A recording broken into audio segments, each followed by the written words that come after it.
Hi, my name's Tom Patton. I'm the instructor for Arts 122, two-dimensional design. My email address is tpatton, P-A-T-T-O-N, at csuchico.edu. I generally look at my emails Monday through Thursday during the semester. That's the best way to contact me. If you need to contact me in an emergency, I guess the best way would be through the Art Department Art Office. Area code 530-898-5331. They do know how to get a hold of me.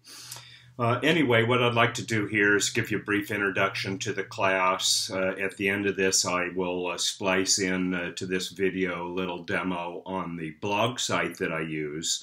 I do use a blog for this class, and all the content for the class is on that blog. It's 2D Design, arts122.wordpress.com. But my guess is you know that anyway because you've navigated to this introduction. I'd like to start with a catalog description of the class because it defines the class fairly well. Foundation studies in the elements and principles of art and design as applied to two-dimensional media.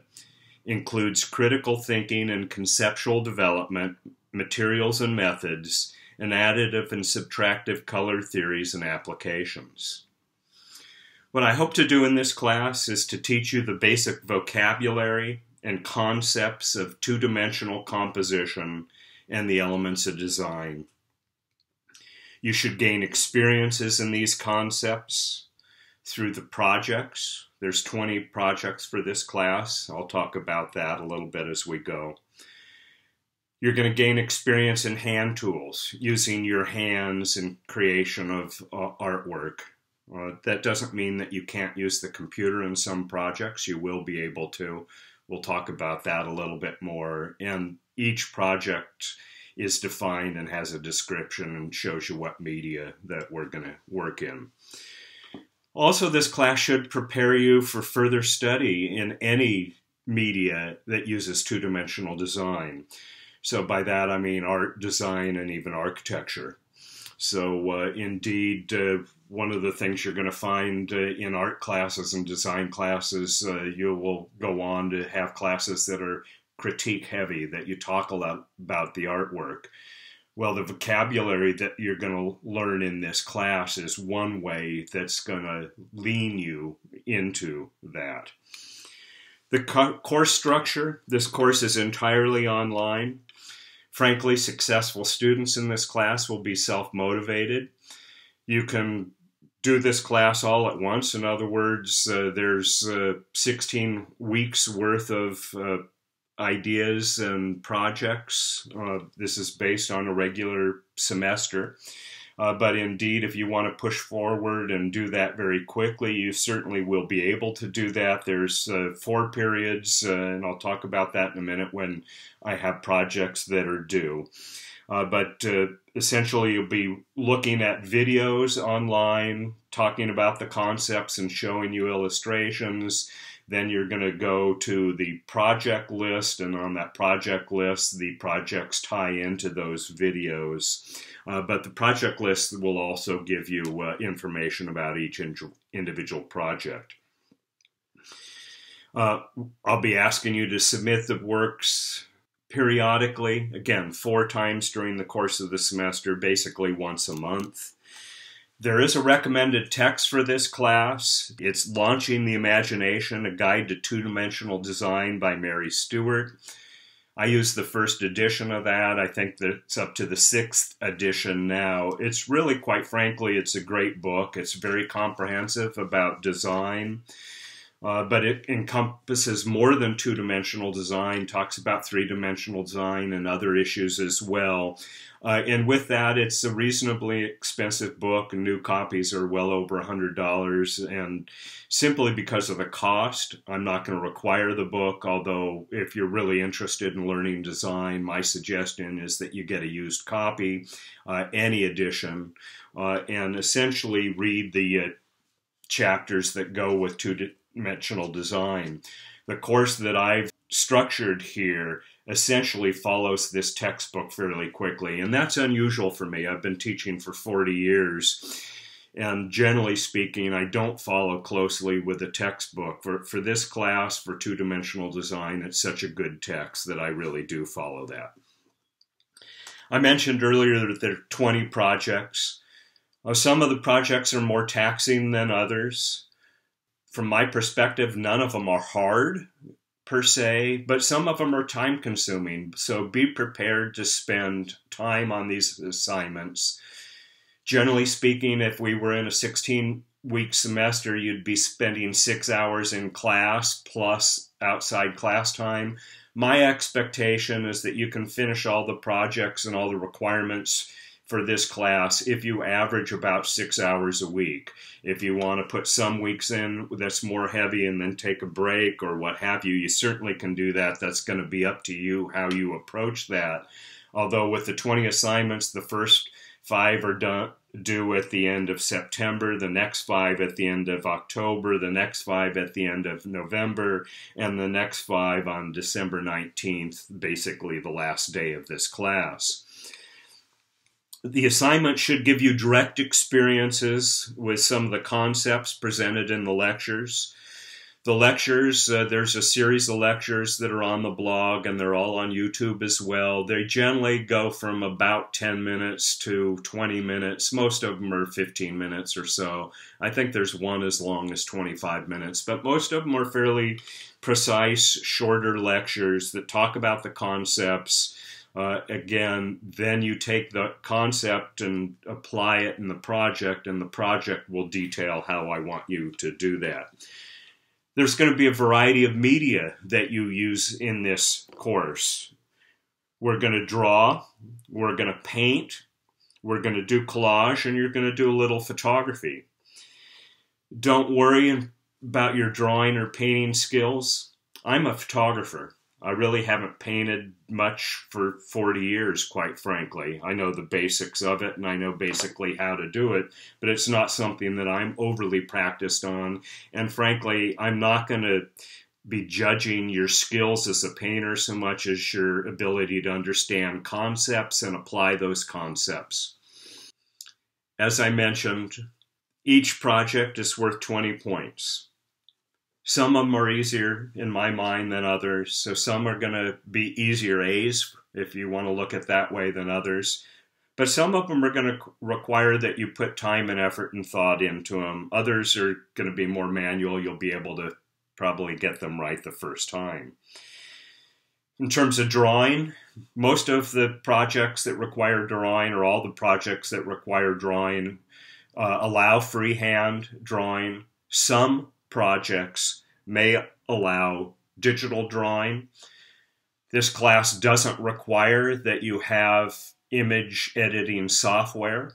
So with that, I'm not going to require electronic drawing in this class, but it will be an option in some of the projects.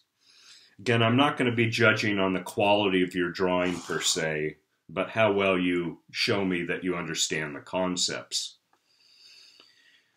I will be asking you to photograph your projects, so you will need access to a camera. Frankly, a phone or a tablet camera should work just fine for the needs for this class. There is one of the 20 projects that I'm going to ask you to photograph and turn in prints from that. We'll detail that in the project, but if you don't have a camera other than your cell phone camera will work absolutely fine for what we're doing. There is materials that are needed for this class. I've provided a supply list on the blog site. I have many of these materials around the studio already. I already had drawing pads, for example, and a color wheel and paint and things like that. So I haven't priced these out exactly. But having some ideas about art materials, my guess is the supplies are going to run you somewhere between $100 and $200 for the course of the semester. So know that going into it. There is a bit of a cost involved. If you're in Chico, the items on the supply list you should be able to find at Ellis Art Supply. Otherwise, Dick Blix online, so dickblick.com, you should be able to find all the art materials that you need for this class. Grades, I grade on a point system. You have 20 projects. Each project is worth 20 points. There's 400 maximum points for this class. I grade basically on an average. If your percentage is 90 to 100% for your projects, then you're in the A range. If it's more towards 90, it's probably A minus. If you're in the 80 to 89% range, that's in the B range. Again, I give pluses and minuses. This is detailed a little bit more on your blog site. In addition, I use a rubric for all of the projects except for the first project, which is just definitions. When I say that, I provide you words, I ask you to provide me with a definition. But I use a rubric for grading all the other assignments, and it includes 30% for concept awareness, 30% for creative solutions, 30% for craftsmanship, and 10% that you follow instructions.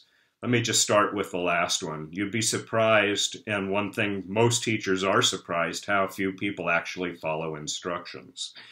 So read the instructions for each project and follow them. They give you a fair amount of flexibility and leeway and creative control, but at the same time, there's some specific things that I'm asking you for. So when I ask, follow those instructions. Concept awareness, I simply want you to show me that you understand that the idea or the concept that the assignment or the project addresses. Craftsmanship is how well constructed it is. Is it smudged and blurry, or is it nice and clean and sharp edges when they're needed, and that kind of thing. Creative solutions. This is a bit subjective, but what I want you to do there is to show me not only that you understand the idea, the concept, but you apply it in ways that are both creative and interesting. So rather than just do the minimum, you take the concept and make something interesting out of it. And if you do those things, you'll do perfectly well in this class. If you have questions, always Patton, Patton, at csuchico.edu. Again, I'll look at my emails generally Monday through Thursday during the course of the semester, and I will answer whatever I can about this class. You should be able to find most of the information that you need on the blog site, but indeed, you may have questions, so contact me when you do. I hope you have a good semester. I hope you have some fun with this class. I've tried to make the projects so that they're interesting and fun. Some are more consuming than others. Some you'll be able to hash out fairly quickly, but others are going to require a little bit of thought, and hopefully you can have some fun and do some artwork with it and enjoy as well. Good luck, and I'll be communicating with you during the course of the semester. So here's the blog that I use for this course, and you can see at the top here the address 2ddesignarts122.wordpress.com. That should take you to this front page, and you can see that it's relatively brief here. Syllabus, projects, calendar, supplies are links that you have. Down below, there are a couple of other links to the art department website and Chico main website. But all of these, let me actually start at the bottom. The supply list is exactly as it sounds, a list of supplies that you'll need for this class. Most of them are fairly easily found at any art supply store, or dickblix.com should have all of these materials. The calendar simply lists the due dates for the projects. So I'm asking the first 5 projects at the end of September, the second 5 at the end of October, and so on down the line. It is outlined in the projects as well as in the syllabus. I'm going to use Google Docs for you to send your photographs of your projects. Here's my address for that. I'm new to Google Docs, and so I'm assuming it's going to work how I want it to, and if it doesn't, then I may end up switching that, but my sense is most students are more familiar with it than I am, but that's something that we will at least start with using in this class, and if it doesn't work, we'll switch to something else. Anyway, the syllabus details essentially the things I went over in the introduction, the description, the course objectives, the structure of the course, the text, a little bit about the projects. I'm going to let you look through the syllabus rather than go through this word by word. A couple things I want to show you. Again, the supply list, it has a link there. You will need some sort of camera to photograph your projects, so a phone or tablet camera, it can work just fine. Information about the grades, and here are the point totals. So again, your grades are going to be comprised entirely from what you earn from your projects. I also go on a little bit what I expect out of ABC quality work and that kind of thing. So look over the syllabus. I think you're going to find that it's useful information about how the course is structured and how we'll proceed. This is probably the most important page, though, the projects page. It's lectures and projects as you see here. And essentially, on this page, if you start with project number 1 and go from top to bottom here, so you can actually start right away and define some of the words that I've asked you to. And frankly, I'm looking for you to look them up, maybe in 2 different sources, and come up with a definition for each of these words that is in your own words in your own handwriting. But you can start there. Then the very first lecture here is about some of the basics. This is what that lecture covers, these techniques. And then your next project, then your next video, that's what it covers, and the next project, on down the line. So anyway, this lists how I would go about this course. I would start from the top and work your way down. Indeed, your last project is going to require some of the things that you used in earlier projects. So it doesn't make sense to do these out of order. So this is how I expect that you'll follow the class. If for your ease, you simply want a list of the projects, well, I've provided that here as well, where you can just see the projects 1 through 20. And let's just click on one of these randomly. And you're going to see it's going to start off telling you when it's due, how much value it's worth towards your final grade, what media you're going to work in, how I want you to set up the project in a sketchbook or drawing book. And then I talk about the project, and I'll usually show you some visual examples of artists who have used those concepts in their artwork. My thought is this should be fairly simple and straightforward, that from this page you can access all of the other information on the blog site, and there should be enough information on the blog site once you start with the projects page. You should be able to just start working and email me, hopefully, if you have questions, and we'll take it from there. Again, good luck, and I hope you enjoy the semester.